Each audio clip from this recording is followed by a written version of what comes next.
Excellent week-end chez vous, mesdames, messieurs, avec l'info du week-end, deuxième numéro de cette année. Je suis très content de vous savoir nombreux derrière vos écrans, petits, grands, mais surtout fidèles au programme des Siloé Télévision. C'est donc Info du week-end, votre émission d'analyse et de décryptage de l'actualité. Nous revenons encore ce samedi pour vous servir comme d'habitude. Je ne suis pas seul.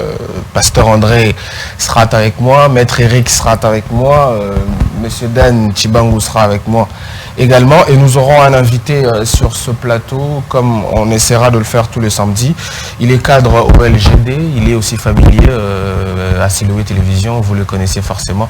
Louis et Faustin Simanga qui sera avec nous également. L'actualité abonde pour cette semaine, mais nous allons prendre quelques sujets pour discuter ensemble. D'abord, on va commencer avec l'accord, le fameux accord entre le Rwanda et le Congo-Brazzaville qui a bougé chez nous ici. On va essayer de comprendre de quoi il s'agit effectivement. On va prendre aussi les sommets Russie-Afrique. Est-ce que nous avons deux intérêts? Pourquoi est-ce que la diplomatie congolaise change d'un coup? Pourquoi on passe d'une diplomatie plutôt orientée vers l'Occident à une diplomatie plutôt orientée vers l'Orient? On va épingler légèrement les coups d'État au Sahel. Qu'en est-il? Qu'est-ce qui se passe au Sahel? Est-ce un mouvement révolutionnaire pour une nouvelle Afrique? Et la deuxième partie de cette émission, nous allons finir avec le processus électoral. Y aura-t-il élection ou dialogue? Dans tous les deux cas, quelles en sont les conséquences? Je suis donc très heureux de vous servir ce week-end. Alors, Faustin Simanga, bonjour. Merci beaucoup pour votre invitation, cher ami. C'est un plaisir de partager le plateau avec nos compatriotes. Merci, ça faisait un bon moment qu'on ne s'était pas vu. Moi également, je suis très content de vous retrouver. Maître Eric, ça va? Ça va, merci, et vous? Oui, ça va. Pasteur? Comme d'habitude, formidable. Alors, Dan, je sais que vous allez très bien aussi. Oui, forme. D'entrée de jeu, est-ce que vous avez suivi, on a tous suivi l'actualité, le Congo-Brazzaville qui améliore ses relations avec le Rwanda. Je vais d'abord avoir votre avis de politologue avant que je ne pose la question à Faustin. Comment est-ce que vous regardez ça en tant que politologue, en tant que celui qui maîtrise les coulisses des relations internationales? Le Congo-Brazzaville est tout à fait libre, en tant que pays souverain, de déterminer sa politique commerciale avec les pays qu'elle souhaite. Le Rwanda et le Congo-Brazzaville ne sont pas en conflit, que je sache. Ils n'ont aucun contentieux. Et ils participent des mêmes organisations régionales. Dans cette mesure, elle est tout à fait compréhensible, tout à fait audible pour un Africain d'observer que deux États de ce continent entreprennent une démarche commerciale. La question en réalité, elle ne se pose pas au niveau du Congo-Brazzaville ni du Rwanda. Elle se pose pour la RDC. Quelle est la RDC? Quel rôle la RDC veut se définir dans la politique commerciale qui est entreprise par ces pays dans un cas partenaire et dans l'autre? En réalité, il y a toujours une forme de diplomatie qui est encore cours entre le Rwanda et la RDC. Le pays n'est pas rentré en guerre totale contre le Rwanda. On n'a pas coupé les relations. On n'a pas coupé les relations diplomatiques. Elles continuent encore à se développer. Certes, dans un aspect bien particulier qui a trait à la diplomatie militaire. Mais toujours est-il que la RDC et le Rwanda continuent à échanger, continuent à discuter, quand bien même les objectifs qu'elles se sont assignés elles-mêmes ne sont pas encore atteints. Donc de mon point de vue, c'est à la RDC elle-même de définir elle-même sa politique commerciale, sa politique militaire, sa politique de protection au niveau des frontières. Donc pour moi, c'est d'abord une question de la RDC. Maître Eric, si le Congo-Brazzaville est un pays souverain et qu'il a la liberté d'opérer de choix en termes d'accords, de traités, de relations, si le Rwanda également est libre, pourquoi est-ce que cela suscite une forme de réaction en République démocratique du Congo? Est-ce que vous comprenez cette réaction-là? La réaction est compréhensible. La souveraineté, c'est un concept quand même sensible. en géopolitique et en droit international. Parce qu'en réalité, la souveraineté connaît toujours des limites. Parce que vous ne pouvez pas nier l'existence de vos voisins. C'est un peu, on a eu le cas de l'Ukraine et de la Russie. C'est-à-dire qu'on peut dire que l'Ukraine est souveraine, elle peut signer, elle peut entrer dans l'OTAN, elle peut signer tous ces accords, elle a le choix de ses alliés, mais le choix de ces alliances comporte des conséquences sur son voisin. Les géopolitologues les plus assidus considèrent d'ailleurs qu'en droit international aujourd'hui, il n'y a en réalité que 2 ou 3 pays qui sont réellement souverains. Ça c'est si on voit les choses dans une plus grande sur un niveau international. Et c'est normal que nous vivons dans un pays où la souveraineté voudrait être un principe, mais en réalité 2-3 pays sont souverains. C'est pas que c'est normal, mais c'est la réalité du monde. Il y a les forts et il y a les faibles. Croyez-moi, si la RDC était une puissance, ou moi si son armée était dissuasive,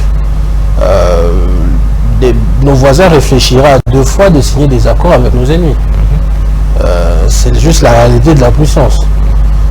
Aujourd'hui, je sais que c'est prévu d'en parler, mais lorsqu'on fait des mouvements internationaux, diplomatiques vers la Russie ou la Chine, nous sommes conscients que nous regardons à côté quelle est la réaction des Occidentaux, des Américains et des autres. Effectivement. Il serait fou de vivre dans un monde ou de marcher en pensant qu'on est dans un monde où il n'y a pas des rapports de force. Donc, si vous suivez bien, si vous avez suivi la conférence entre Brazzaville et le Rwanda qui est à la Kigali, si je ne me trompe pas, Effectivement. les Brazzavillois ont quand même mentionné la RDC. Ils ont essayé de faire un lien un peu entre l'ancienne présidente de la francophonie et que c'est son travail qui a permis qu'aujourd'hui la francophonie évolue et qui va passer. C'est encore la date de 2022, effectivement. Ça justement, ils ont essayé un peu d'arrondir les angles parce que eux aussi, ils doivent choisir entre le Rwanda et nous. Ils ont aussi des intérêts ici. Et ils ont aussi intérêt à garder de bonnes relations avec nous. Donc ils ont un droit. Après, il ne faut pas, selon moi, s'offusquer de chaque accord. On ne va pas empêcher nos voisins, on en a quand même beaucoup, on est un des pays qui a le plus de voisins au monde. On ne va pas empêcher tous nos voisins de parler avec les Rwandais. Surtout que nous-mêmes, il y a un aspect diplomatique qu'on garde toujours. On n'a pas coupé les relations. Voilà. Après, c'est pas comme s'ils avaient un accord militaire. C'est des questions agriculturelles, tout ça. Donc je pense qu'on peut mettre un peu d'eau dans notre vin. Mais effectivement, on a le droit de regard sur ce que nos voisins font avec un pays que nous considérons comme belligérant. Et Faustin Simanga, je reviens à vous. Le Congo-Brazzaville était également partie prenante des discussions, des paix entre nous et le Rwanda pour la question de M23. Est-ce qu'aujourd'hui on peut dire que c'est de la traîtrise pour le Congo-Brazzaville d'aller signer un partenariat agricultural soit-il, mais encore qu'on va donner des terres, d'ailleurs on va prendre la vidéo tout à l'heure, mais est-ce qu'il y a une posture de traîtrise ou simplement c'est plutôt une diplomatie de notre part qui serait en train de jouer? On a la preuve là qu'il faudrait qu'on se pose des questions, nous en tant que Congo, sur la posture politique que nous devons avoir sur le plan international. Vous le savez, les relations internationales de la... je dois reprendre un peu le mot de nos confrères qui sont avec nous sur le plateau, nous connaissons. Je dirais, la souveraineté, c'est vrai qu'aujourd'hui dans la scène internationale, le pays, le concept de souveraineté est du mal à être défini d'une manière très claire. Parce qu'on se dit... Il devient relatif. Voilà, parce qu'on se dit comment on va considérer la souveraineté d'un pays quand on sait qu'un pays va exister tout seul dans le monde. Et c'est là où la notion d'intérêt, les relations internationales. Et vous remarquez que le Rwanda sans autant dire qu'ils sont les mieux informés ou les mieux outillés en relations internationales. Vous comprenez là qu'ils sont anticipés sur l'avenir. Nous, par contre, on est dans le divertissement. C'est là où il y a un petit souci. Comment ça, mais j'en viens. Vous comprendrez que le Rwanda sait qu'entre le Congo-Brazzaville et le Congo-Kinshasa, il y a un grand projet, un très grand projet qui doit normalement aboutir. Et vous vous rappelez que ça a été mis en veilleuse un peu parce qu'il fallait du pont route-rail. Et vous comprenez qu'il y a dans l'avenir proche, si on doit s'en tenir à la volonté affichée du chef de l'État, il faudrait qu'il y ait le pont route-rail entre Kinshasa et Brazzaville. Et c'était conditionné par la construction du port à eau profonde, effectivement, qui est juste au niveau de la première pierre. Vous comprenez que là, le Rwanda se rassure d'avoir des terres à Brazzaville. Il consolide sa relation avec Brazzaville. On l'a donné beaucoup de terres pendant 25 ans. Quel est le lien que vous faites avec ces projets de pont route? Parce que c'est intéressant. Oui, mais en fait, j'en viens. Et si vous suivez ma réaction, vous allez comprendre comment le Rwanda est en train d'anticiper les mouvements. S'il y a une bonne relation entre Brazzaville et Kigali, ça veut dire que Brazzaville va mettre l'eau dans son vin par rapport à beaucoup de pressions qui pourraient faire vers le Rwanda. Venir de chez nous. Qui pourrait venir de chez nous, vous comprenez. Donc, depuis là que Kigali serait en train de mettre un peu le Congo-Brazzaville comme dans une zone tampon entre effectivement, déjà que le président actuel, depuis son accession au pouvoir, utilisait, sans le dire, Brazzaville comme une zone tampon parce qu'il fallait que Sassou Nguesso, pour ne pas le citer, qui est connu pour avoir duré dans la gestion de son pays en Afrique et qui se positionne ou qui se positionnerait en tant que le sage du continent. Vous comprenez qu'il a utilisé la sagesse de Sassou Nguesso pour pouvoir atténuer les positions de Kigali. Et maintenant que Kigali a vu le danger en termes économiques que Kinshasa voulait établir avec Brazzaville, il anticipe.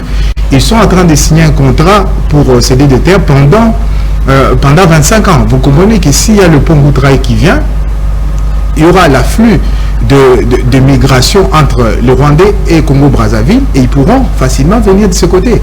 On sera encerclé, vous comprenez. Et ça veut dire que les choix que le président actuel a fait n'ont pas été très clairvoyants et très visionnaires. Même si la question de l'Est va être réglée, vous comprenez qu'ils anticipent, on nous encercle. Et c'est ce qui est dangereux. On nous encercle économiquement. On aura le Rwanda présent à Brazzaville, influent, et le Brazzaville voudra maintenir sa relation avec le Rwanda et le Rwanda va parce qu'il y a des intérêts. Parce qu'il y a des intérêts, vous comprenez, et nous on sera quasiment tout seul au milieu d'un grand Congo. Et le Rwanda est en tant que force militaire en République centrafricaine également. Et voilà, et donc République centrafricaine est déjà plus ou moins en bonne relation avec le Rwanda parce qu'il y a une présence militaire du Rwanda là-bas. Il y a des terres que le Rwanda a pu acheter de la même façon qu'il a acheté avec une société qui est carrément les financiers du régime de Kigali. On va revenir à vous avant que je ne prenne maître Pasteur André. On va d'abord prendre la vidéo du ministre de la coopération extérieure du Congo d'en face, où effectivement il donne quelques lignes de cet accord signé. Si j'ai dit la même chose avec la régie, je voudrais qu'on prenne cette vidéo et on revient tout de suite après. Le projet de développement agro-pastoral à Yamba dans le ranch de Massangi. Une autorisation express d'occuper 11 000 hectares de terre au profit des fermiers rwandais a été délivrée par les autorités congolaises compétentes pour le développement de ces activités agro-pastorales. À Yamba, les premiers tests de rentabilité de la culture de maïs ont été réalisés avec succès et ce projet va se poursuivre à une plus grande échelle.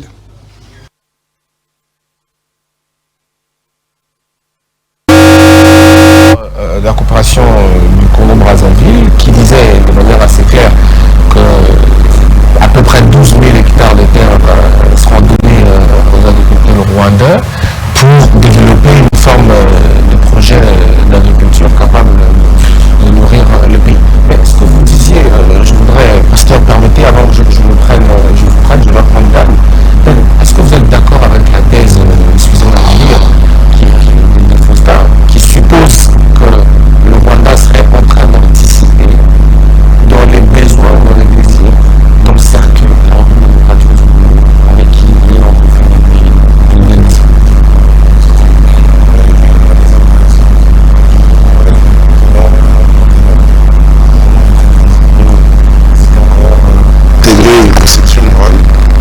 relations internationales là où il n'y a que des intérêts, avec des phrases que l'on connaît en droit international.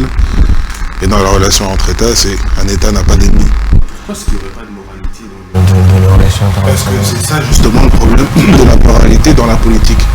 Pourquoi? Parce que la moralité, on l'associe à l'irréalisme politique. C'est mettre ses valeurs, ses convictions, ses principes en négligeant les intérêts de survie qu'un État, ou même de fonctionnement tout simplement, culturel et social, qu'un État a tout à fait le droit de développer chez lui. Et c'est d'ailleurs le problème que l'on a avec l'Occident, en termes assez génériques, qui a souhaité imposer, depuis la fin du mur de l'URSS, mais déjà bien avant, ses propres conceptions culturelles et principielles sur l'ensemble des peuples du monde. Et donc, face à l'irréalisme politique, moi j'y oppose le réalisme et le pragmatisme politique et diplomatique. Et de ce point de vue-là, la RDC se doit non pas de considérer que ses voisins ou ses partenaires sont ses amis ou sont éternellement, bien sûr on sera éternellement liés du fait de nos frontières, mais seront de par un rapprochement sur le plan culturel, sur le plan historique, se porteront toujours à leur secours et ne défendront pas eux leurs intérêts, leurs propres intérêts. Donc c'est à la RDC d'elle-même de définir ses intérêts. Et notre ami ici, Faustin, nous a fait part de son analyse sur les intentions du président Kagame. Au fond, je dirais même pourquoi pas. Pourquoi pas. Il essaye de, comme un joueur d'échecs, placer ses pions dans tel pays, placer ses pions dans tel autre. Comprenons le jeu et à nous de nous organiser et de nous défendre par rapport à ça. Pour moi, un pays n'a pas d'amis. C'est légitime de la part du Rwanda de s'organiser dans un objectif de nous contrôler, de nous envahir. Mais ça ne va pas. Je ne sais pas si l'intention est de nous contrôler, de nous envahir. Parce que cette thèse-là n'est intéressante que si cette intention-là existe. Oui, à partir de la question agricole qu'il y a au Congo-Brazzaville, je ne vais pas mettre la charrue avant les bœufs.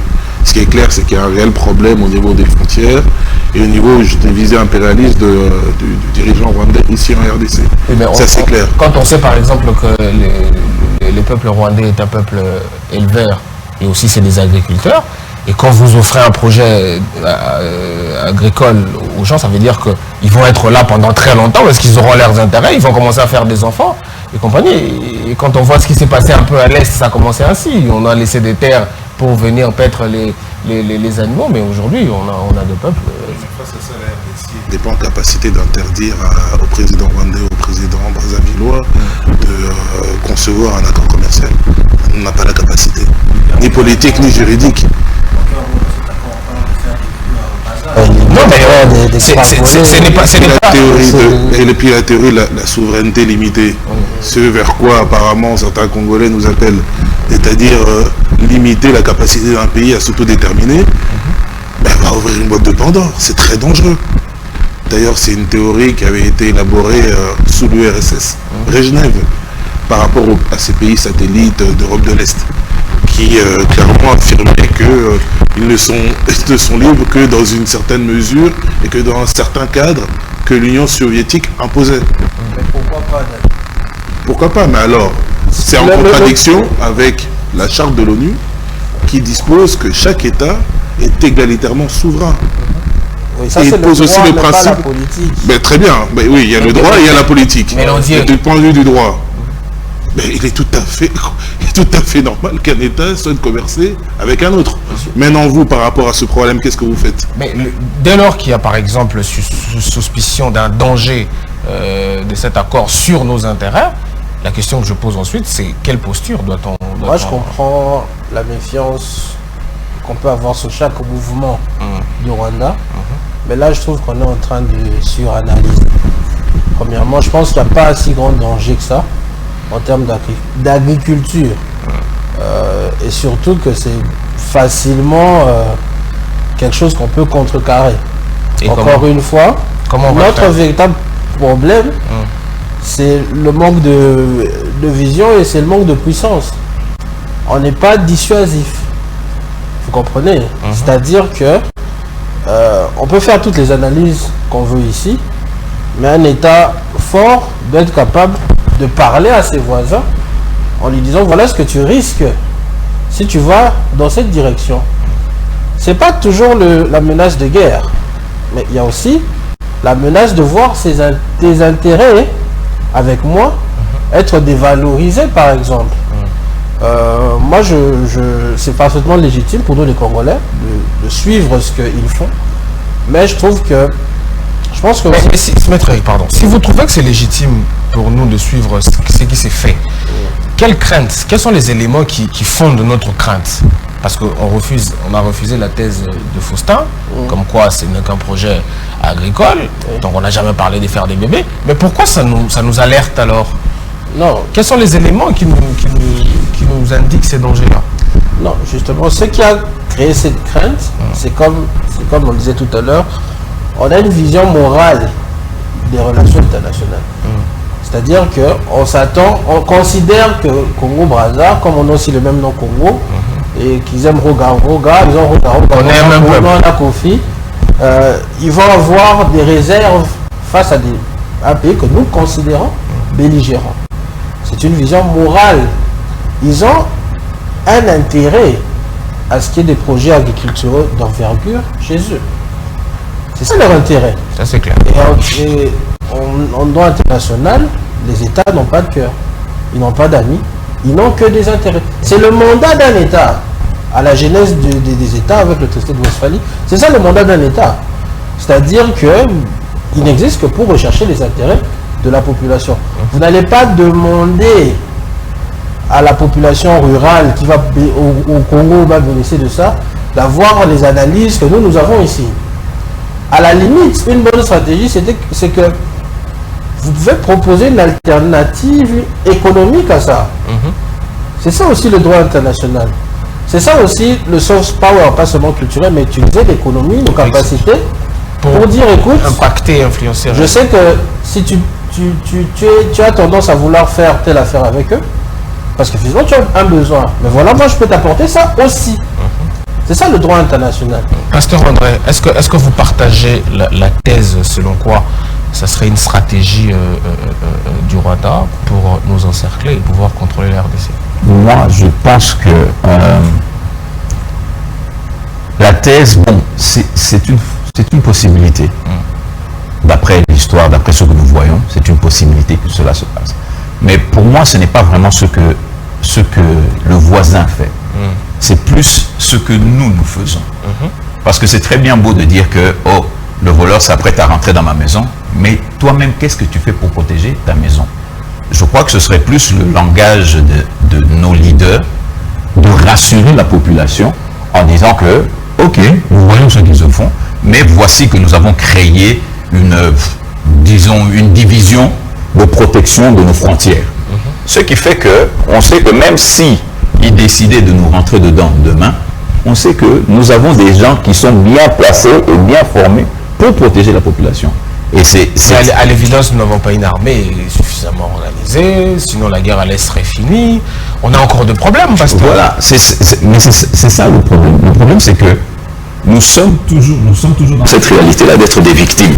Donc, on regarde ce qui se passe et on voit ce qui se passe. Il est temps de rentrer dans l'agissement, de dire que, comme je crois que c'était la semaine passée, on a eu, moi j'appelle ça une démonstration de force. Nous avons vu la garde républicaine marcher, par exemple, dans tout Kinshasa. Bon, si c'était pour rassurer Kinshasa que nous sommes prêts à bien garder tous ceux qui vont venir pour les Jeux, oui, c'est bien beau. Mais on a besoin maintenant d'une démonstration, parce que le Congo, c'est pas Kinshasa. Donc, ce qui fait que je crois que ce serait plus intéressant si nous étions beaucoup plus acteurs que victimes, parce que nous regardons et puis nous passons, nous discutons, nous analysons qu'est-ce que le voisin va faire, qu'est-ce que le voisin va faire. Oui, mais nous qui habitons dans la maison, c'est quoi notre protection? C'est qui va nous protéger? Et je crois que bon, on va rentrer dedans quand on va commencer à parler de discussion avec la Russie, tout ça. Mais je crois que c'est plus aux leaders de ce pays de faire comprendre aux gens que soyez sans crainte.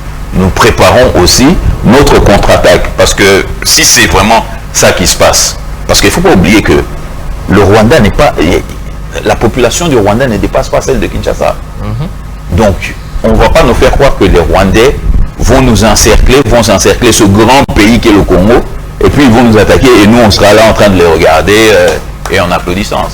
Faustin, j'ai l'impression que votre thèse, ce n'est qu'une thèse de la peur. En réalité, à croire les autres débatteurs, il n'y a pas grand-chose à craindre. Vous savez, si on veut bien avoir une vision assez lointaine et claire, on verra que souvent ce qui est considéré aujourd'hui comme danger, dans l'avenir, ça devient des réalités. Il ne faudrait pas qu'on puisse analyser en faisant la politique de l'autruche. Faire une fausse naïveté aussi. Vous comprenez que notre pays est déjà plus ou moins ouvert. Les présidents actuels, puisque vous avez parlé de nos leaders, ils ont ouvert le pays à l'extérieur, sans les armes.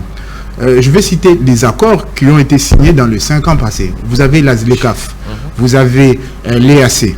La ZLECAf a vocation de pouvoir ouvrir les frontières pour qu'il y ait les commerces. Vous avez évoqué les soft power. Qu'est-ce que nous on fait pour peser dans le marché international, par exemple avec nos produits? On est parmi les pays qui n'exportent quasiment rien. On exporte les mines. Ouais, mais quelles mines? Et les mines souvent passent par le Rwanda, et le Rwanda devient le premier producteur du coltan pendant qu'ils n'ont pas du coltan chez eux. Vous comprenez? Brazzaville est assez proche d'une puissance étrangère, c'est pas un secret pour personne, la France. Et aujourd'hui, on sait comment les relations du Rwanda et de la France sont quasiment en bon état. Vous comprenez? On n'est pas alarmiste. On veut que les leaders qui nous dirigent actuellement puissent avoir la mesure de la situation. J'ai parlé tout à l'heure du divertissement. Ça va paraître être, bon, peut-être ceux qui nous suivent, qui aiment bien se divertir, vont penser que je ne suis pas pour le divertissement. Bien sûr, les gens peuvent se divertir, on est les week-ends. Au-delà de tout ça, il faudrait garder la tête froide. Imaginons, on construit, je reviens sur le pont route-rail, on construit le pont route-rail, ça veut dire que nos frontières sont quasiment ouvertes avec Brazzaville. Il y a la naissance de bébés parce qu'il y en aura. Effectivement. Ça c'est naturel, on peut pas empêcher ça. Voilà, il y en aura. Et il y aura peut-être une population qui va vouloir vivre vers le Rwanda. Ils vont peut-être pas nous attaquer militairement, mais ils vont essayer de nous influencer. On aura des enfants congolais qui vont se dire, bon, et la question de père et de mère va revenir encore. Surtout qu'on sait que dans le passé, on a déjà été infiltré, il semble même qu'on l'est encore. Mais vous comprenez, ça veut dire que là, on est en train de réfléchir en tant que Congolais, il faudrait avoir une posture très nationaliste pour considérer c'est un danger. C'est vrai, il y a les codes de relations internationales qui existent et vous comprenez que les lois internationales sont quasiment respectées par personne. C'est la loi du plus fort. Et là, je suis d'accord avec vous, il faut que nous puissions construire notre puissance. Et notre puissance est construite sur base de quoi? Il faut revoir le leadership et la gouvernance. Et c'est là où je rejoins le pasteur. Heureusement qu'on a un pasteur aujourd'hui. Parce que même l'église, c'est l'outil du soft power. Et vous comprendrez qu'aujourd'hui, même le Rwanda invite beaucoup nos pasteurs. Pourquoi? Parce qu'à travers eux, ils peuvent aussi nous infiltrer. Et il ne faudrait pas limiter notre champ de réflexion sur base de les principes qui sont quand même assez vieux. Et les principes de relations internationales sont quand même assez vieux. Et surtout si on regarde le concept nationalisme, le concept de souveraineté, c'est quand même un tout petit peu dépassé. Et si vous lisez Samuel Huntington qui dit que la guerre, la troisième guerre mondiale, ça sera une guerre des civilisations. Le choc des civilisations. Voilà, le choc des civilisations. Vous comprenez que là, le Rwanda est en train de voir loin. Il est en train de mettre en place une certaine civilisation. Vous comprenez? Une façon de penser. Est-ce que vous pouvez, à l'époque, penser qu'on allait avoir au Rwanda le plus grand stade de basketball? Il construit le stade de basketball, il organise le basket africain. Les États-Unis décident de pouvoir développer le basket et vous comprenez que dans le basket, il y a beaucoup d'argent. Donc ils attirent les capitaux. Il y a le contrat avec la Grande-Bretagne qui décide de ramener les migrants. Et tout ça, c'est pour arriver à avoir de l'argent qui va permettre à ce qu'ils puissent asseoir leur puissance. Pour redorer leur image, ils signent des contrats avec PSG, avec Arsenal. Et nous, on est en train de dormir, en train d'organiser les divertissements. Vous comprenez? Les divertissements, là, vous voulez faire faire allusion au jeu de la... Non, mais c'est du divertissement, on est d'accord, non? Les jeux, c'est du... C'est de la culture aussi. Oui, il y a de la littérature, c'est aussi, du cinéma. C'est aussi la culture. Mais pendant un quinquennat, on a eu un Stade de Martyrs qui a réussi que les concerts, que les événements qui ont dépensé de l'argent, que l'organisation de conférences interrégionales, mais qui n'ont pas produit grand-chose en termes de leadership interne. Et c'est un jeu de pencher. J'étais par là. Les autres sont en train de dormir pendant que nous, on est en train de danser. Donc, on va continuer le débat et je ne suis pas là pour faire l'autruche. Il faudrait qu'on puisse prendre la mesure de la situation. Le Congo, même si aujourd'hui on ne voit pas le danger, on est guetté par le danger, justement parce qu'on a les minéraux, on a l'or, on a le cobalt, on est riche et les voisins vont tout faire pour pouvoir nous anéantir s'il faut. On va rentrer au deuxième sujet, mais je vous avais dit quelque chose d'intéressant qui va d'ailleurs me permettre de faire la transition pour parler de ce sommet Russie-Afrique, parce que ça peut être un angle pour chuter vers les solutions. Il dit quelque chose de très important, que le Congo-Brazzaville, on sait qu'il est très proche de la France, et on sait que le Rwanda également a de bonnes relations avec la France aujourd'hui. Et on sait depuis la dernière arrivée d'Emmanuel Macron ici, que c'était quand même un bras de fer entre la République démocratique du Congo et la France. Est-ce que vous trouvez qu'aujourd'hui le Rwanda, géopolitiquement, se met dans une posture dépuissant qui permet par exemple la pénétration occidentale dans la sous-région de Grand Lac, parce que, et ça va nous emmener vers la conférence Russie-Afrique. Je comprends, je dis bien, je répète ce que j'ai dit. On a le droit de toujours analyser ce que le Rwanda fait, parce qu'on est dans un contexte compliqué. Et c'est ça notre rôle, d'analyser. Mais aussi, on a le droit de dire que ceci est une menace, ceci est une moindre menace. Okay. Chaque pays est en train d'avancer selon ce qu'il est en train d'envisager les choses. À chaque fois que le Rwanda va acheter un avion, on ne va pas commencer à se dire qu'ils achètent l'avion parce que demain, nous, le Congo... Ah, pourquoi pas? Non, on le dirait pas. Non, les analyses doivent être dépassionnées. Mon co-débatteur lui-même a parlé de quoi? Ils ont ouvert un grand stade de basketball, ils font de l'alliance avec la NBA, mais c'est du divertissement. Ils ont utilisé ces divertissements à leur avantage. Et qui était en charge de la francophonie avant nous? C'était le Rwanda. Aujourd'hui, c'est nous. On organise les jeux. Et d'ailleurs, le secrétaire général, c'est une Rwandaise. C'est une Rwandaise. Qui n'a pas pu venir, d'ailleurs. On peut aussi utiliser les jeux à notre avantage. Pourquoi est-ce que nous, quand on organise les jeux, dans un contexte de diplomatie régionale, ce serait mal vu? Je suis d'accord avec. Pourquoi est-ce qu'on considérait que c'est du divertissement? Mais eux, quand ils le font, c'est de la stratégie. C'est de la stratégie. Je suis d'accord. Il y a toujours eu, je l'ai toujours dit, quand on traite les Congolais de BMW, c'est de la propagande rwandaise. Ça veut dire quoi, BMW? C'est de la propagande déjà coloniale. Oui. Bière, women, bière, musique, women. Bière, la musique et les femmes. Il y a toujours eu ce concept où, à chaque fois que le Congolais veut faire quelque chose, on réduit au sens que dans il est distrait, c'est l'aventurier. Je ne suis pas en train de défendre le bilan de qui que ce soit, du chef d'État actuel. Je ne dis pas que les choses sont bien faites non plus. Je dis simplement ceci. Il ne faut pas avoir non plus des analyses trop passionnées. Le Rwanda fait ce qu'il fait, mais nous avons les moyens aussi, si on a la volonté, de pouvoir contrer les choses qu'ils font. Il ne faut pas oublier qu'ils ont un problème géographique, c'est un tout petit pays. Effectivement. Ils n'ont pas de profondeur stratégique. D'où leurs besoins, parce qu'il faut aussi voir leur question de leur problématique de terre arabe. D'où leur besoin de toujours sortir en termes de chercher des terres cultivables, de faire ceci, de faire cela. Comment on appelle ça, le pont-route. Le pont-route-rail. Le pont-route-rail, ce n'est pas que les frontières entre nous et le Rwanda vont disparaître.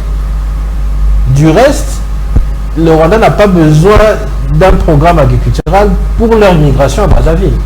Du reste, nous avons aussi une immigration à Brazzaville. Effectivement. Donc, le pont-route-rail, ça ne veut pas dire qu'il n'y aura pas de contrôle des frontières. Ça n'a rien à voir. Le pont rural sera dans notre avantage si nous avons une vision économique. On ne fait pas ce projet parce qu'on aime les Brazzavillois ou on aime Sassou Nguesso. C'est pour faciliter les échanges économiques. Ok? La ZECAf, je suis d'accord. On a fait des accords sans vision, de mon point de vue. Mais c'est encore une fois, c'est parce que nous ne sommes pas producteurs. Tant que nous ne produisons rien, je suis d'accord avec lui, ce n'est pas notre avantage. C'est pour ça que notre positionnement ne doit pas toujours être dans le sens que à chaque fois que quelqu'un achète un stylo, on doit réfléchir. Voilà. Moi, je trouve légitime. Et puis, je finis si par c'est un ennemi à nous, qu'on réfléchisse à tout mouvement qui fait. Moi, je trouve ça légitime. C'est ça que je dis ceci. Et puis, il faut faire attention. Moi, je ne suis pas d'accord lorsqu'on dit que la France et le Rwanda sont en bon terme. Ce n'est pas vrai. Ils ont, je dirais même, plus de points de contorsion avec eux qu'avec nous. Surtout avec la question du génocide, de l'implication de la France dans le génocide. Aujourd'hui, la France n'arrive pas à tirer au clair cette question. Ça fait un bon moment, ça fait plus de 20 ans que les enquêtes n'aboutissent jamais. Je pense que les 2 ou les 3 dernières commémorations du génocide, le Rwanda n'a pas invité les Français. Je ne sais pas si vous avez suivi ça. Oui.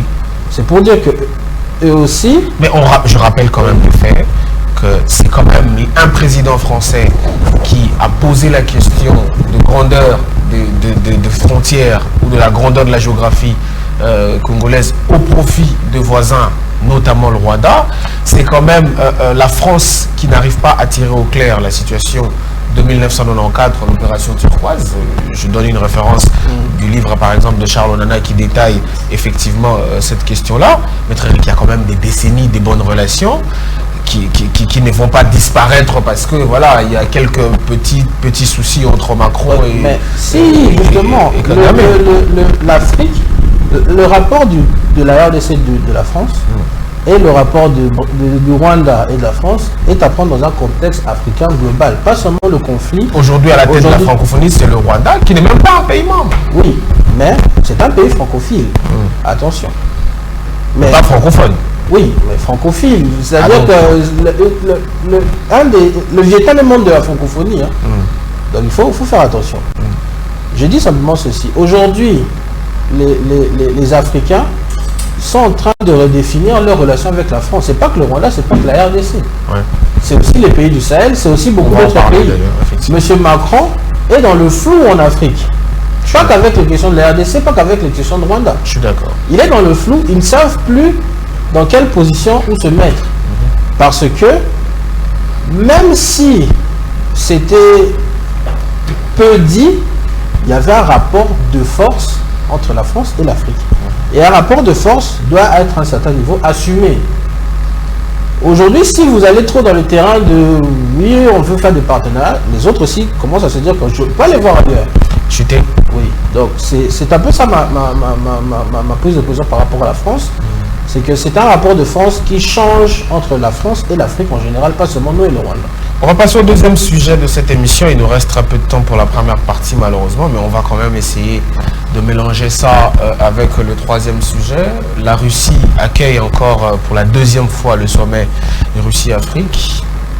Quasiment la totalité des pays africains étaient présents. Beaucoup de chefs d'État, quelques chefs d'État représentés, dont notre président qui a été représenté par les ministres de la Défense. Je crois que la ministre de la Justice également est sur place. Et on va d'abord suivre les discours de Macky Sall, qu'on a un extrait des discours de Macky Sall, et puis on va revenir pour commenter ça. Je crois que la Russie, avec ses capacités en matière d'investissement, peut travailler avec l'Afrique sur ces grands projets régionaux. Et l'Afrique a besoin d'infrastructures de développement. L'Afrique a besoin de chemins de fer. Elle a besoin d'électricité, de barrages. Elle a besoin de la sécurité collective. Et sur tout cela, l'Union africaine, à travers différents mécanismes, que ce soit l'ODAN-NEPAD, que ce soit les programmes régionaux, nous avons le programme qu'il faut. Et je pense qu'avec la Russie, nous pourrons travailler ensemble avec les BRICS et avec tout autre partenaire qui souhaiterait travailler dans nos priorités. Nous pourrons ensemble bâtir une prospérité partagée. Je pense que s'agissant maintenant de nos soucis, et notre souci principal reste la paix sur le continent. Notre souci, c'est la sécurité à l'échelle du continent et du monde. Nous souhaitons, Monsieur le Président, la désescalade pour aider à l'accalmie et à la restauration du libre commerce des céréales et des fertilisants. Ça, c'est mon discours depuis le premier jour du conflit russo-ukrainien. Puisque l'Afrique, au-delà du blé, produit des céréales. Nous produisons du mil, du maïs, du sorgho. Nous produisons toutes sortes de céréales. Mais sans fertilisants, comment allons-nous faire? Donc, toutes les contraintes contre le commerce des céréales et des fertilisants doivent être levées. Mais ce soir, nous verrons le président et je pense que nous aurons l'occasion, sur l'initiative de la paix africaine, d'avancer sur ces sujets.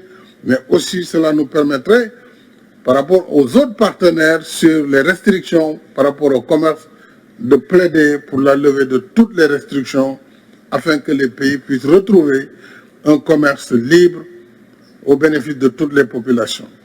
Monsieur le Président, je vais m'en arrêter là puisque je ne voudrais pas être plus long.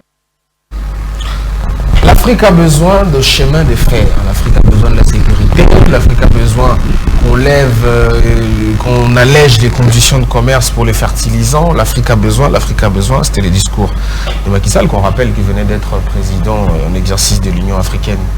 Il a dit ça devant Poutine, M. Dan. Est-ce que vous trouvez qu'il est légitime pour une Afrique qui se veut dans un futur très proche, grande, puissante, d'aller donner un discours comme ça, à mon avis, qui semble un peu discours démente? Est-ce qu'on est là en train de faire les lits pour un nouveau maître qui doit remplacer l'Occident? De mon point de vue sur cette question, l'Afrique a un besoin impératif de multiplier ses partenariats. De ne pas s'inscrire dans une logique anti-russe, ni occidentale, ni anti-chinoise, mais d'être en capacité de parler avec tous ses partenaires et de définir par elle-même ses propres intérêts. Mais est-ce que c'est possible dans un monde... Bien sûr que c'est possible, mais pour que ce soit possible, il faut d'abord avoir une diplomatie claire. Il faut d'abord avoir un secteur productif, il faut avoir une économie, il faut avoir une armée. Ça dépend que de nous, ça dépend d'un peuple. Un peuple décide d'abord de se construire lui-même, de construire son État, de construire ses institutions, sa propre stabilité, son économie, et ensuite... Ça, c'est un peu la conception idéaliste de la souveraineté. Mais chaque État fait ce travail-là. Vous pensez par exemple que le bloc Occident va être là, à croiser le bras, à regarder les Africains prendre des accords, améliorer les relations avec le bloc Orient, la Russie, la Chine, l'Inde, que lui définit aujourd'hui comme ça se fait déjà. La hauteur des échanges commerciaux entre l'Afrique et la Chine, on est autour de 300 milliards. Vous voyez, même sur le plan historique, l'Occident, au lendemain de la chute de l'URSS, a considéré finalement que l'Afrique était un peu une zone de pauvreté, des populations qu'on devait accompagner et soutenir. Et ne pas faire de commerce avec. Ne pas faire de commerce. Et au début des années 2000, l'Occident a raté ce visage-là. Et la Chine prouve le contraire aujourd'hui. A raté le virage de la mondialisation de l'Afrique. La Chine ne s'est pas embarrassée de considérations brahmanistes, de considérations. Elle est venue faire du commerce, développer des activités et des échanges. Et l'Occident l'a compris que 10-15 ans plus tard. Si bien qu'aujourd'hui, et notamment les États-Unis, organisent une guerre commerciale avec la Chine en imposant des droits de douane, des droits de douane, des droits fiscaux assez élevés sur leurs échanges commerciaux. Donc oui, l'Afrique, non seulement elle en a le droit, mais c'est une obligation pour elle, si elle ne veut justement pas, comme vous le disiez d'emblée, passer d'un maître à un autre. Elle doit pouvoir discuter avec les Russes, elle doit pouvoir discuter avec, comme d'ailleurs le fait l'Inde actuellement. Effectivement. C'est la thèse de le multi-alignement. Un peu comme ce que faisait le président français de Gaulle. Tantôt il est avec le résistant, tantôt il quitte l'OTAN, il parle avec l'URSS, tantôt il est à Phnom Penh, il fait le discours pour être le grand chef des non-alignés, on va parler avec Fidel Castro, enfin bref. Donc lui, il était dans une optique de discuter avec tous les États tant que c'est dans l'intérêt de son pays. ben, l'Afrique doit faire de même. L'Inde le fait actuellement. Vous voyez l'Inde qui a augmenté ses importations en pétrole russe, mais ils sont dans le BRICS, mais en même temps, ils sont dans le G7, dans le G20, ils sont dans toutes les organisations occidentales, même ceux des non-alignés. Tant que c'est dans l'intérêt de l'Inde, l'Inde parle avec tout le monde. Et aujourd'hui, sur le plan diplomatique, il y a très peu de pays, sur le plan de l'image internationale, l'Inde, à qui on ne reproche rien d'un côté comme d'un autre. Ah, ça c'est intéressant. Pourquoi est-ce qu'à l'Inde on ne reproche rien? Les Occidentaux continuent. Derrière moi, il y avait le 14 juillet à Paris. Oui. Le président indien était là. Avec la photo, avec Macron. Pourtant, il n'a pas obéi aux pressions et aux injonctions occidentales sur les sanctions qu'ils ont imposées à la Russie. Ils ont augmenté l'importation. Et personne ne lui reproche rien. Mais il vient aussi au G7, il négocie les contrats avec les Occidentaux. Et puis on le voit dans d'autres organisations, avec l'Afrique du Sud, comme on disait, le BRICS. Les BRICS. Avec l'Afrique du Sud, avec la Chine, avec le Brésil. C'est aucun problème. Mais il ne s'inscrit pas justement dans un bloc contre un autre. Et je pense que si on le fait, justement, on retrouverait dans la logique de dépendance vis-à-vis des partenaires étrangers. Est-ce que vous pensez aujourd'hui que nous, en tant qu'Africains, Congolais en particulier, parce que c'est très particulier cette situation où moi j'ai l'impression que notre diplomatie change de fusil d'épaule et nous allons vers les élections. Quand on sait que nos élections, on a toujours un peu eu besoin de partenaires extérieurs. Quand je dis partenaires extérieurs, je veux dire partenaires occidentaux. Vous pensez que nous avons le moyen de faire cette migration-là, de quitter le bloc occident, d'aller vers un autre bloc, ou encore nous avons le moyen de concilier les deux blocs, en sachant qu'ils n'ont pas les mêmes intérêts? Ça reste toujours une question, comme on dit, tout monte et tout descend sur le leader. C'est le leader. C'est comme tout à l'heure, on était en train de parler par exemple du Rwanda, de leur stratégie. Ça, c'est une vision. Si le leader a une vision, alors on pourra se permettre de réaliser que non, on peut négocier avec les deux.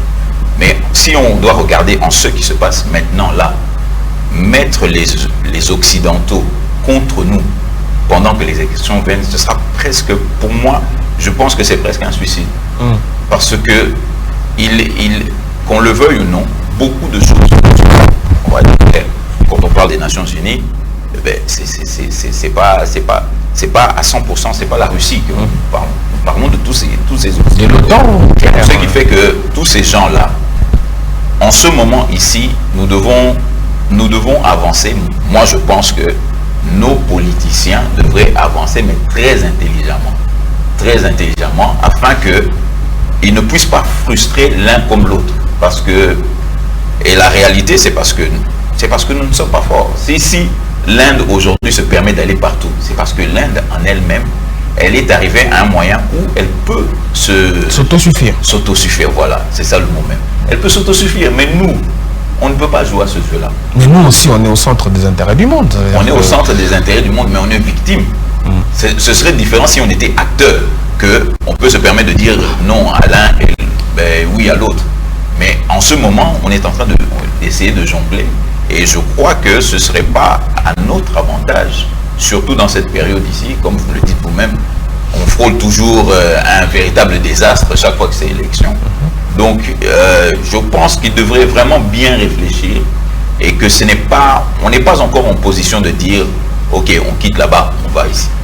Moi, je ne pense pas. Faustin, récemment ici, on a eu un rapprochement très intéressant avec la Chine, où un accord global est en chemin, qui arrive.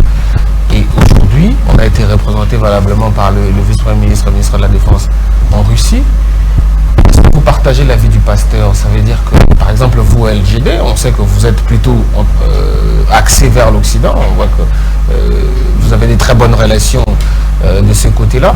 Est-ce que vous avez peur que nous quittions, par exemple, nos vieux partenaires de l'Occident pour aller vers le bloc que j'appelle l'Orient?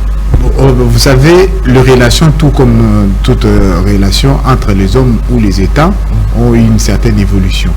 Et là où je serais d'accord avec le pasteur, heureusement qu'il y a un pasteur aujourd'hui sur ces plateaux. Heureusement. Parce qu'il faudrait, pourquoi je dis heureusement? Parce qu'il faudrait intégrer cette donne-là. C'est aussi une force que le Congo a. Si le Congo a pu rester indivisible, c'est aussi grâce aux églises. Même si on a tendance à les présenter souvent sous un visage qui est caricaturé.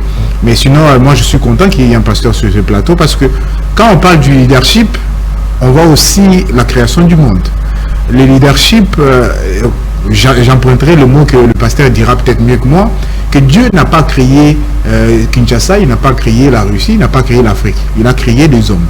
Et il a mis les capacités dans l'homme pour qu'il puisse transformer la terre. Allez et faites de toutes les nations des disciples, dominer la terre. Le pasteur dira ça mieux que moi. Vous comprenez que là, même les relations entre la Russie et le Congo devraient aussi intégrer cette donne du leadership. Parce que tout dépend du leadership pour que quelque chose bouge. Singapour, s'il a pu être construite, si Kinshasa est le résultat de ce qu'il est, c'est aussi le reflet de notre leadership. Et si la Russie aujourd'hui a même modéré sa posture, ils sont plus dans une posture un peu du faible, du fort au faible, et ils ont quand même changé parce qu'ils se rendent compte qu'ils sont en difficulté face aux Occidentaux. Ils tentent d'utiliser l'Afrique comme étant le moyen d'adoucir les relations avec les Occidentaux, parce qu'ils savent que si on a l'influence en Afrique, les Occidentaux ne vont pas pousser vers l'Ukraine. Mais cette question de leadership, ça va faire plus de 60 ans qu'on en parle. Depuis plus de 60 ans, on n'a toujours pas un leadership éclairé, on est toujours en train de badiner, et ça, ça en fait de trop quand même. Ouais, mais vous comprenez, depuis, je vais peut-être aller dans l'histoire pour dire que depuis la mort de Kadhafi, vous remarquerez que quand la Libye a été déstabilisée, encore une fois, avec les concours très passionnés de certains dirigeants du monde, je ne citerai pas Sarkozy, et vous comprenez que depuis cette période-là, il y avait quand même une certaine passion pour pouvoir déstabiliser la Russie, et cette passion-là n'a jamais été considérée comme étant négative. C'est comme ça que les Congolais qui sont passionnés pour l'Afrique doivent le rester. Vous comprenez, il faut qu'on puisse avoir dans cette crise ukrainienne aussi une opportunité, parce qu'un bon leader doit pouvoir voir l'opportunité même dans la crise. Le monde est en crise aujourd'hui, le monde est en train de les cartes sont en train d'être redistribuées. C'est là où il faudrait voir que l'Afrique a l'opportunité de construire son leadership. Pourquoi pas refonder l'Union africaine? Parce qu'aujourd'hui, l'Union africaine est quasiment inexistante, parce qu'il y a des coups d'État. Dans les 5 dernières années, il y a plusieurs coups d'État. Et pourtant, parmi les missions de l'Union africaine, c'était justement d'éviter les coups d'État. C'est vrai que ce n'est pas le thème qui sont écrits sur la charte de Nations... mais ben voilà. Et vous comprenez que si il y a la stratégie de coup d'État pour qu'on déstabilise et pour que l'Afrique revienne vers un nouveau maître pour établir et rétablir encore et encore le néocolonialisme, vous comprenez que l'Africain doit être beaucoup plus stratégique. Et c'est là où la question du leadership est intéressante. Moi, je suis membre d'un parti politique qui s'appelle Leadership et Gouvernance pour le Développement. Donc, les questions du leadership, c'est très important. Parce qu'aucun pays au monde ne s'est développé sans un leadership de qualité. C'est là où l'Afrique doit réfléchir en tant que leader. Quand je parle de l'Afrique en tant que leader, parce que la construction de l'Afrique passera par une unité africaine. Malheureusement, Macky Sall est en train de partir, et c'est parmi les présidents qui avaient quand même une certaine vision panafricaniste et pour l'unité de l'Afrique. Et l'Union africaine est fragilisée. C'est comme ça que le pays africain recours aux coopérations régionales, et le socle même qui tenait l'unité africaine n'existe plus.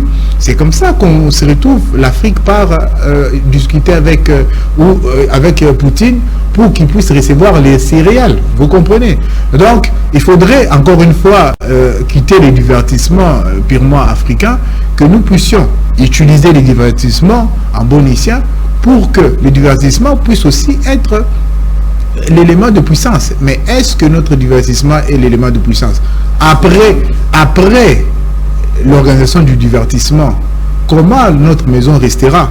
C'est là où on se pose. On peut bien se dire, ok, on va faire du tape à l'œil, on va mettre les lumières, les jeux d'artifice, mais ça ne va pas enlever les poubelles qui sont aux côtés de nos avenues.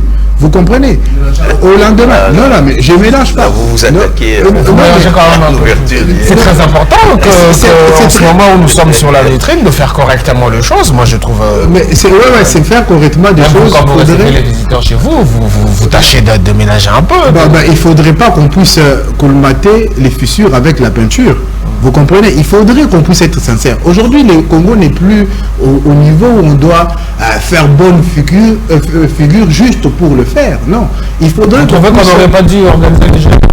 Non, je ne dis pas qu'on n'aurait pas dû organiser, mais il faudrait qu'on puisse l'organiser en sachant qu'au Congo, il faut d'abord prioriser la stabilité économique, prioriser l'organisation correcte des élections. Non, mais vous savez, c'est vrai qu'après le jeu, vous m'invitez, vous allez vous rendre compte que tout va repartir à zéro. Dans le jeu, il y a un message politique fort qui a été lancé par les peuples.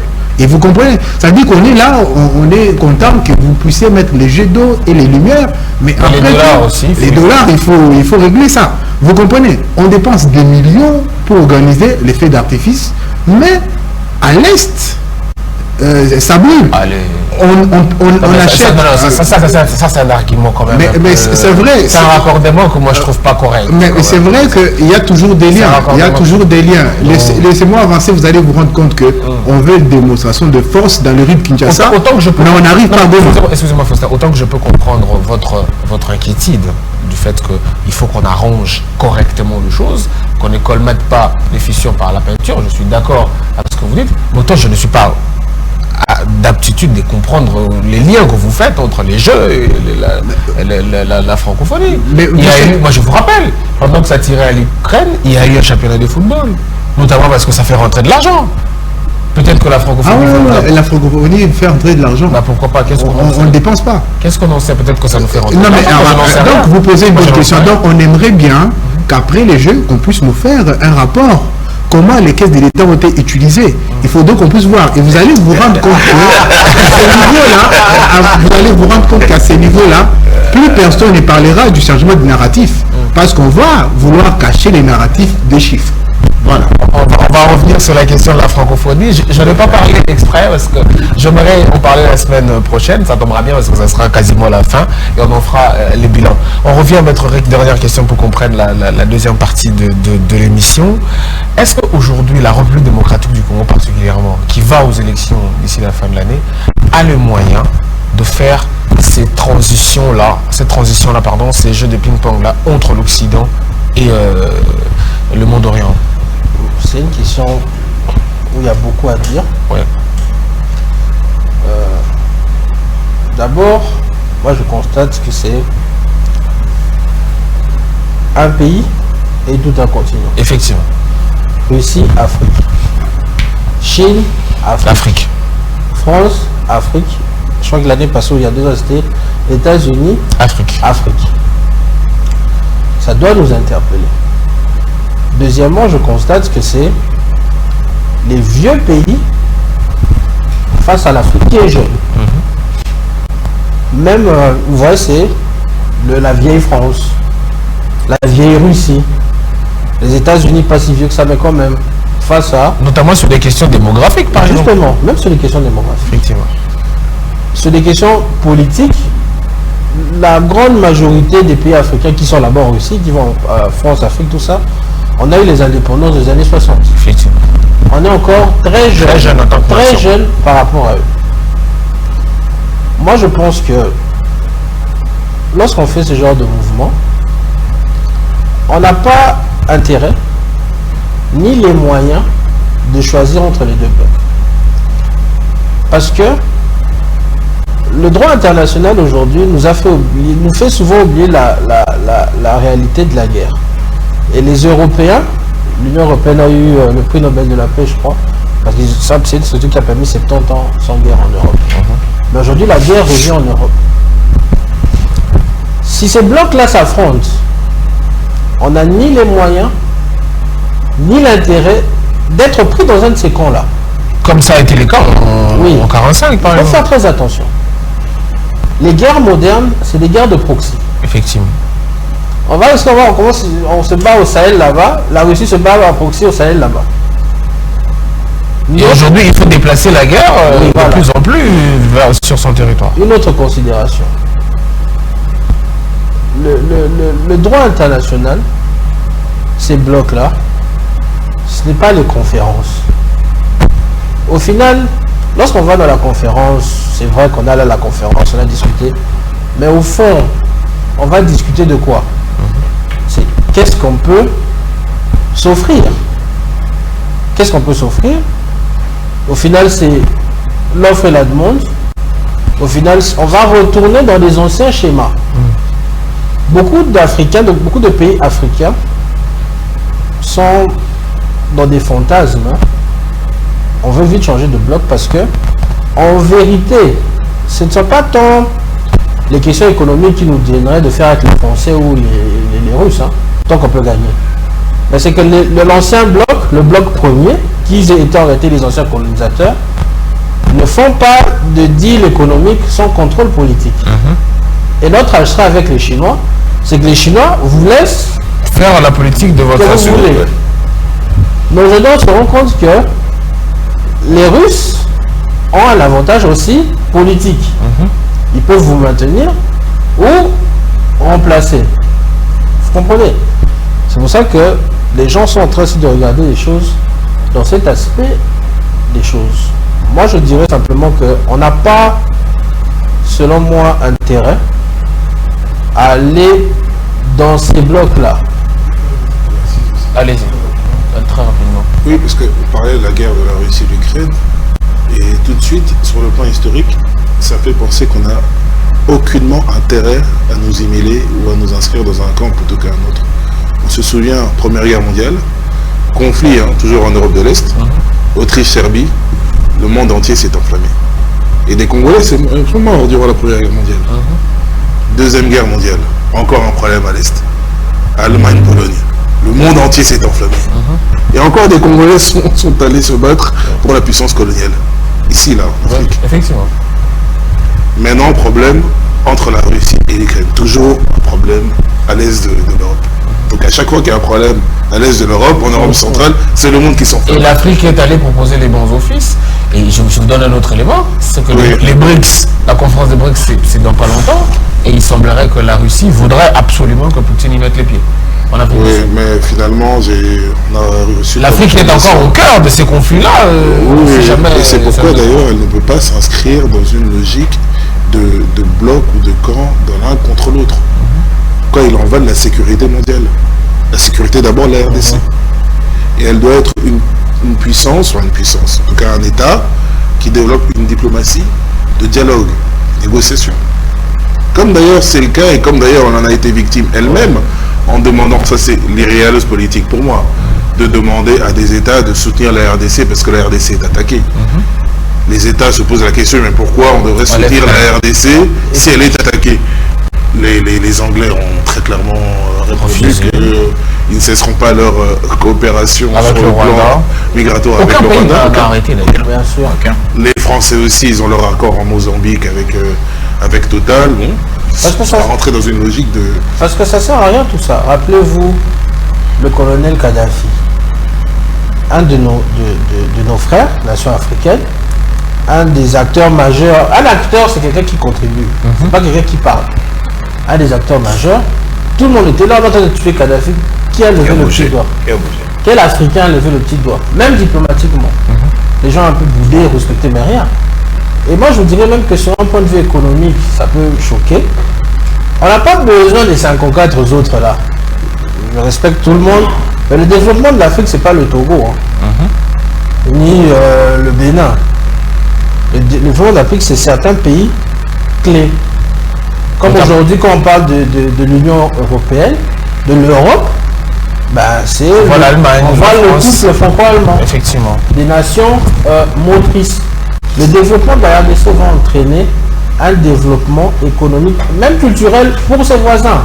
Le développement de la RDC, c'est le développement de l'Afrique, économique comme culturel. C'est pourquoi nous avons voulu, autour de cette discussion, mettre la RDC en face des enjeux internationaux. Ça veut dire quelle est notre place dans la sous-région, dans la région, et quelle est notre place dans le monde. Parce que nous avons les atouts du pouvoir de la puissance, nous avons une population très jeune et très grandissante, nous avons aussi un territoire extrêmement grand.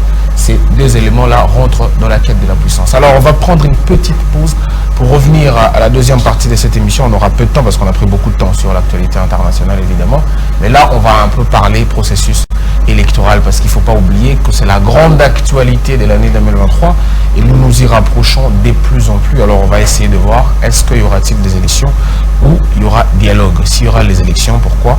Dialogue, pourquoi? Et ce sera avec des co-débatteurs et on se retrouve tout à l'heure.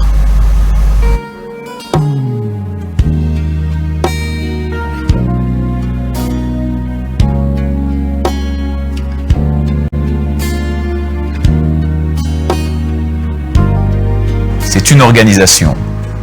On conçoit et on planifie. Chaque jour, on doit surmonter les réalités conjoncturelles de notre société pour se servir mutuellement. Et le dur n'est pas le temps des prouesses, mais de trouver ce qu'il nous faut dans un timing qui souvent ne tient pas compte de ce qui peut construire ou détruire. Même musala na biso eza sundenge ezalaki te. En tout cas babebisa biso ko to komo bula ta mususu le bato komo tala ba komo banga po ba kota na baka. Si on pouvait comprendre que la flamme qui alimente psychose et crise n'est que le fruit de trois choses: l'encre de notre plume, l'imagination de la pensée et les actions que nous menons chaque jour avec passion.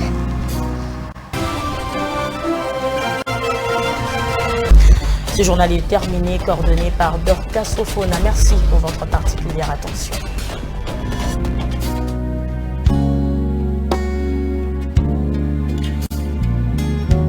C'est après un diagnostic approfondi de l'information en RDC que l'idée de créer l'info du week-end a germé. Et c'est là en vue d'analyser et de comprendre profondément le mot MAUX de notre société.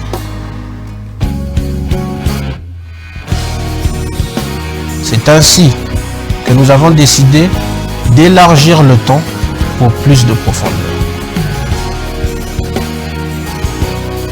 Afin que l'information ne demeure plus que de mots, mais qu'elle devienne une pierre qui nous construit comme civilisation. Merci d'être resté pour cette petite pause. C'était pour nous permettre la transition. Donc, comme je le disais tantôt, nous allons parler processus électoral en République démocratique du Congo. En décembre, nous sommes censés voter cette fois-ci. Apparemment, 4 votes, 4 élections en même jour. Nous allons voter les présidents de la République, nous allons voter les députés nationaux, nous allons voter les députés provinciaux, mais nous allons voter également les conseillers communaux. D'ailleurs, à un autre jour, on va consacrer toute une émission pour les élections municipales, voir un peu l'importance de ces élections-là. Je garde le même plateau, sauf qu'il y a un autre juriste qui nous rejoint déjà, lui c'est Maître Velou Maëlé qui sera avec nous pour analyser le processus électoral. Alors, Faustin Simanga, je commence par vous, parce que vous êtes membre de LGD sur ce plateau. L'opposition a réclamé un certain nombre de conditions. Et aujourd'hui, le président de la CENI dit que ça ne sera pas possible à sa hauteur, à lui, de donner à l'opposition ce qu'elle a demandé. Ce n'est pas de son essor, tous les préalables que vous avez fixés. Mais on a vu en même temps que dans cette opposition, il y a une forme de division, parce que votre président, par exemple, il a été déposé sa candidature en tant que député national. Êtes-vous prêt à aller aux élections, d'accord avec les élections en décembre 2023, ou finalement, vous n'êtes pas d'accord avec les élections? Vite pour rappeler la position du LGD par rapport aux élections. Notre leadership et gouvernance pour le développement a toujours été clair. Nous allons aller aux élections. Nous allons présenter les candidats à tous les niveaux. Au niveau de la députation nationale, nos listes ont été reçues par la CENI sur toute l'étendue du territoire national. Au niveau des élections provinciales avec les députés provinciaux, nous sommes en train d'étamiser déjà les candidats au sein du parti pour qu'au moment venu, nous puissions les présenter sur toutes les circonscriptions de la CENI partout sur les territoires. Par rapport aux élections présidentielles, notre candidat est connu, très connu même, c'est Augustin Matata Pogno Mapon. Qui est aussi candidat à la députation nationale. Effectivement, c'est légal, c'est autorisé et la loi le permet. Il peut être candidat à tous les niveaux. Il n'y a pas de problème à ce niveau. Mais voilà, donc... Êtes-vous donc d'accord avec les élections, format CENI actuel, ou vous allez revendiquer qu'on vous accorde le préalable autrefois fixé? Si vous vous rappelez, l'opposition congolaise, par invitation du président actuel de la CENI, a répondu à une invitation. Ça s'est déroulé à l'hôtel du Fleuve pour ne pas faire... Et on est sorti mécontente, à croire la communication de M. Martin Fayulu. Mais voilà, parce que l'opposition avait montré la bonne foi de croire qu'on peut vouloir organiser des élections dans un climat apaisé. Parce que c'est ça l'objectif. Il y a à ce moment-là, 4 leaders de l'opposition qui ont vu le président Denis Kadima, le président de la CENI, et ils nous ont demandé que la plénière puisse autoriser l'audit du fichier avec les vrais auditeurs. Parce qu'on avait remarqué que... Vous ne répondez toujours pas à ma question. La plénière a dit non aujourd'hui, mais vous avez, LGD par exemple, a déjà une liste des candidats. Donc êtes-vous d'accord à aller aux élections donc? Mais j'ai rappelé la position... Vous les laissez tomber? Non, mais j'ai rappelé la position du LGD. Depuis même avant cette rencontre avec la CENI, il n'y a pas que l'audit. On a réclamé les élections libres, démocratiques et transparentes. Vous avez réclamé des sièges au niveau du bureau de la CENI. Vous êtes associé à la MOCA pour ces combats-là. Vous avez réclamé beaucoup de choses qui n'ont pas été données. Nous ne sommes pas associés à la MOCA. Le LGD et LGD, nous allons aller aux élections en tant que LGD. Nous étions où nous sommes en bon terme avec Martin Fayulu. Le parti LGD a comme partenaire le SID. Et vous comprenez que il y a des partenaires qui ont choisi de mener la même lutte que nous en étant à l'extérieur du processus et nous, on accepte d'être à l'intérieur du processus. Donc c'est divisé pour mieux gagner. Non, mais ne voyez pas ça comme une division, voyez ça comme une opposition avec une diversité.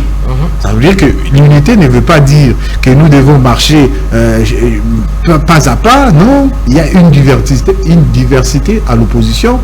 Il y a le LGD, il y a le SID, il y a Ensemble et il y a Envol qui militent pour qu'il y ait des élections crédibles, démocratiques et transparentes. Très bien, votre position est très très bien comprise. Maître Joël, bonjour et bienvenue d'abord. Bonjour Eddie. Ça faisait longtemps? Oui, très longtemps. Alors le processus électoral, tel que vous regardez les choses, est-ce que vous espérez que la population congolaise sera appelée aux urnes d'ici décembre 2023? Bien sûr, tout a été planifié, tout a été déjà programmé et la République, elle est prête pour les élections. La position de l'opposition, bon, moi, je me dis que c'est une contradiction. Vous ne pouvez pas poser des préalables et déposer des candidatures. Ouais. Moi, je trouve cohérent la position de Martin Fayulu, je trouve cohérent la position du PPRD, parce que vous ne pas participer. Si déjà vous remettez en cause l'organisation, vous remettez en cause même les présidiums, donc pourquoi y aller? Pourquoi déposer? Donc, ils doivent se préparer. Il y a élection, il y a des moyens, on a élection, ils doivent se préparer. Au lieu de se distraire, on a le préalable, on doit... Et ils ont déposé candidature, ça veut dire... Ils veulent distraire les gens, ils ont peur des élections, s'ils n'ont pas de moyens pour organiser les élections... Mais on va aller vers quel type d'élection? Aujourd'hui, les idées, la MOCA en gros, n'est pas là, parce qu'il faut savoir que dans la MOCA, c'est 13... la MOCA n'est pas là. Vous voulez qu'on continue d'aller aux élections avec des exclusions? Mais il n'y a pas que la MOCA, il y a le PPRD aussi. Qui a exclu la MOCA? Il y a aussi le PPRD. Qui a exclu le PPRD? les préalables posés qui ne sont pas... C'est eux-mêmes qui ont refusé, il n'y a personne. Je n'ai pas vu moi Martin Fayoulou déposer sa candidature et la CENI refuser. Je n'ai pas vu. C'est eux-mêmes qui ont posé des préalables et ils sont cohérents dans leur réflexion. Ils ont dit que s'il n'y a pas ces préalables, ils ne vont pas participer. Mais par contre, les autres, ils ne sont pas cohérents. Ils ont posé des préalables, mais ils sont les premiers à déposer des candidatures en réclamant des usages. Donc c'est contradictoire. Là même, ça joue en défaveur de l'opposition. Parce qu'ils ne savent pas si déjà qu'au niveau des élections, vous ne savez pas comment, ce que vous voulez. Et je me pose même c'est quoi la vision, c'est quoi les préalables, c'est quoi le leadership. Un bon leader, il doit savoir que bon, là où je pars, ils vont déjà truquer, je ne pose pas ma candidature. Mais tu acceptes mon équipe et puis tu dis non, je pose de préalable. Maître Beck, quel type d'élection voyez-vous? Quelles conséquences va-t-on avoir si jamais on va aux élections encore une fois exclusives? Ça veut dire que le PPRD aujourd'hui qui représente une force politique, parce que vous avez vu récemment à peu près 200 députés, ces réclamants de l'opposition, quitter la plénière sur des sujets électoraux. Est-ce que ce sera possible et avantageux surtout pour la République démocratique du Congo d'aller encore une fois aux élections sans d'autres parties prenantes? Je fais allusion au PPRD et à la MOUCA, c'est ça? Bon, à ce que je sache, la dernière élection, tout le monde était allé, non? Oui. Donc, je vois pas pourquoi. Moi, je vois deux problèmes. Notre co-débatteur, mon modèle GT, voit sa difficulté. Heureusement qu'il parle très bien français. Diversité et tout ça, donc c'est tout son honneur. C'est difficile de dire ce qu'il en est. Mais c'est facile de dire ce qu'il n'en est pas de l'opposition. Et ce qu'il n'en est pas, c'est l'unité. Ça saute aux yeux. Pour moi, il est très facile de battre le pouvoir en place. En termes d'élection. Ou même en termes de stratégie politique. Il faut être uni. Or, on ne peut être uni que si dans votre combat politique, vous avez dépassé les intérêts personnels et les égos. C'est ce que notre classe politique n'a jamais su faire. Pour moi, quelque chose que l'ancien chef d'État Kabila a fait pour déstabiliser tout ça a toujours été la division. Et sur un point de vue électoral, c'est le tour unique. Vous voyez ce que le tour unique crée? Les élections à un seul tour. C'est ça le problème. C'est la modalité de l'élection présidentielle définit aussi le type de régime politique et de démocratie qu'on a. Effectivement. Vous voyez la difficulté qu'ils ont aujourd'hui.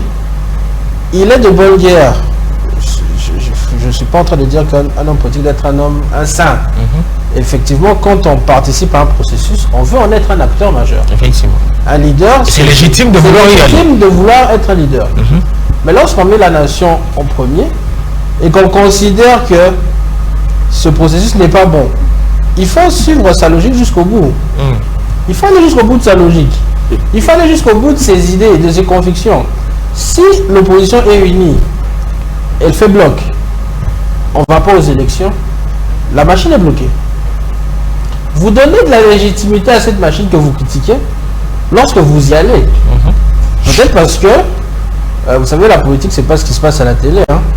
C'est la nuit, et puis voilà.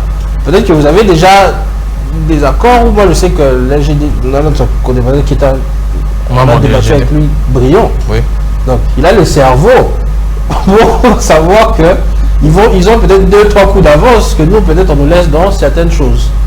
Donc, moi, je dirais que pour moi, il faut avoir une ligne. L'opposition doit être une, parce que vous êtes qualifié d'opposition, que vous le voulez ou non, vous êtes dans ce bloc-là. Soit vous allez au nord dispersé, et ça aura le résultat qu'on connaît, soit vous y allez en bloc. Mais en 2018, moi je vais vous contredire un peu, en 2018 l'opposition est allée en ordre dispersé, mais c'est elle qui a gagné. Non, l'opposition... C'est elle qui a gagné, le DPS a gagné en ordre dispersé. C'est ce que je dis, ils sont tous allés à l'élection. Personne n'a refusé de déposer sa candidature. Effectivement. Donc ils ont crédibilisé cette élection-là. En 2011, lorsqu'on a eu pour la première fois le tour unique. Ils sont tous allés également, mais ils ont perdu. La division, c'était pas... Le contexte était différent. La division, ce n'était pas aller à l'élection ou pas, c'est avoir un candidat commun ou pas. Effectivement. Si on avait un candidat commun en 2011, Kabila serait battu. Ils sont battus. Mais à chaque fois, à la dernière minute, il y a toujours quelqu'un qui divise l'unicité de cette opposition-là. Dernièrement, il y a eu une unité qui est à la Genève. Celui qui s'est dissocié de ça, il est devenu président. On leur dit, on voit qui se dissocie. J'espère pour eux qu'ils seront les prochains présidents. Ah, vous. Pardon, permettez-moi que je revienne à Fouta parce que il est décidé. Je vais vous poser une question très directe. Parce que les indiscrétions aujourd'hui disent, par exemple, que M. Matata Ponyo serait, depuis le conditionnel, un candidat pour crédibiliser le processus. Qu'est-ce que je veux dire par là? C'est-à-dire, comme Maître Eric essaie un peu de le dire, ça veut dire que vous faites le jeu d'être dans l'opposition, mais vous savez qu'en réalité, la présidence ne vous est pas donnée en 2023 et qu'à un moment donné, vous allez sortir pour créer cette petite division. Qu'est-ce que vous réagissez à ça? Est-ce qu'on va réagir aux indiscrétions? Je préfère réagir sur ceux qui sont sur le plateau. Non, mais ça va pousser à une analyse pertinente. Mais effectivement, vous savez, il faudrait que quand la position politique est claire, il ne faut pas vouloir la flouter pour continuer à faire croire à la population qui nous suit que les politiciens n'ont pas la clarté dans leur posture. Notre posture est claire dès le départ. Et je vais accorder le bénéfice du doute que ceux qui débattent avec nous, en l'occurrence le maître, n'est pas au courant du cheminement du processus jusqu'à aujourd'hui. Le LGD a été clair dès le départ qu'il va aller aux élections. Donc là, c'est clair. Mais pourquoi avoir posé les préalables alors? Non, mais en fait, vous allez, est-ce que vous pouvez être leader? Je vais peut-être faire simple pour ceux qui nous suivent. Est-ce que si vous voulez aller à une fête, vous n'allez pas exiger quand même qu'on vous mette une bonne chaise? Si on la met pas, vous n'y allez pas. Mais écoute, si on la met pas. Mais écoutez, c'est ça la logique. Il faut comprendre. Mais écoutez la logique du pouvoir. La logique du pouvoir voudrait vous pousser à la politique de la chaise vide. Nous n'allons pas faire le lit du président Félix. Donc vous voulez le battre dans son propre jeu. Mais vous savez, il sera battu. Face au bilan actuel, il sera battu, c'est clair. Et vous comprenez que l'opposition congolaise, le LGD, pour parler qui est du LGD, parce que je suis communicant du LGD, vous allez comprendre que le LGD a présenté des candidatures dans certaines circonscriptions où même les partis de l'Union dite sacrée n'est pas. Vous comprenez? Ça veut dire qu'on est là pour rafler. Et je pense, à la ligne où vont les choses, l'Union sacrée risque d'avoir 20 députés. Parce qu'ils ne vont pas pouvoir battre dans l'urne les candidats du LGD. Nous savons le travail que nous avons fait. Nous avons placé le candidat. Mais je vous dis, nous savons placer le candidat le meilleur. Le leadership, c'est tout ce qu'il nous faut. Et si ceux qui ont suivi la première partie de l'émission vont comprendre que le leadership est important. Je suis d'accord. Nous allons aller aux élections. On est presque à la fin. Nous allons aller aux élections. Le LGD a déjà présenté les candidats au niveau de la députation nationale. À la présidence, c'est Augustin Matata Ponyo Mapon qui est candidat. Et ça sera lui le prochain président de la République. Et beaucoup de Congolais sont d'accord avec moi. Donc vous comprenez que nous allons aller aux élections. Vous avez fait un sondage? Mais vous savez, si vous faites un sondage aujourd'hui, vous allez remarquer que Matata Ponyo a 60% d'intention de vote. Vous avez fait ça là? Non, mais vous savez, faites l'effort. On va faire ça. Le sondage est simple à faire. Votre leadership en termes de statistiques. Mais en fait, faites les sondages. Sortez dans votre rue, votre avenue. Posez la question. Est-ce que vous avez vu l'Allemagne d'Afrique? On va vous dire non. Est-ce que vous avez vu les taux de dollars baisser, les maquillages? Mais les noms n'est pas tout de suite en faveur du LGD. Mais écoute, ça sera... Il n'y a pas... Vous savez, il ne faudrait pas faire la caricature. La politique, c'est assez sérieux. Vous comprenez? Il faudrait que vous puissiez prendre au sérieux les Congolais qui nous suivent. C'est vrai, c'est bien.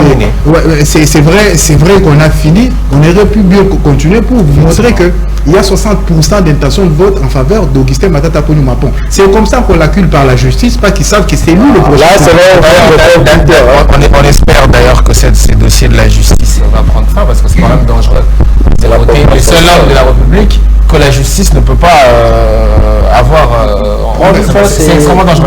Je ne fais pas de la contre-campagne, mais je suis obligé d'arrêter cette émission parce qu'on a dépassé le temps. Je crois que vous reviendrez peut-être les samedis prochains. Vous reviendrez sur le samedi prochain. On va commencer avec ces sujets parce que c'est très intéressant. C'était un plaisir. Mais ça peut se vérifier. Regardez, interroger les Congolais, 60% d'intention de vote. De conclure l'émission. Permettez-moi de conclure l'émission. On va respecter les Congolais. On va revenir les samedis prochains. Il y a beaucoup de choses à dire. Je crois que quand Joël sera là, vous serez là. Également, on va harmoniser ce programme-là. Il y a beaucoup de choses à dire sur les élections parce qu'on est quand même au 4e processus et je pense que ça doit être le processus de la électorale et les Congolais attendent ces élections avec impatience, mais ils attendent surtout l'offre politique. C'était l'info du week-end pour ce samedi. Nous sommes arrivés à la fin. Restez branchés au programme de Siloué Télévision. Je vous retrouve samedi prochain. On va continuer, je vous promets, sur ces sujets électoraux et on va prendre d'autres sujets d'actualité également. À très bientôt. Voilà.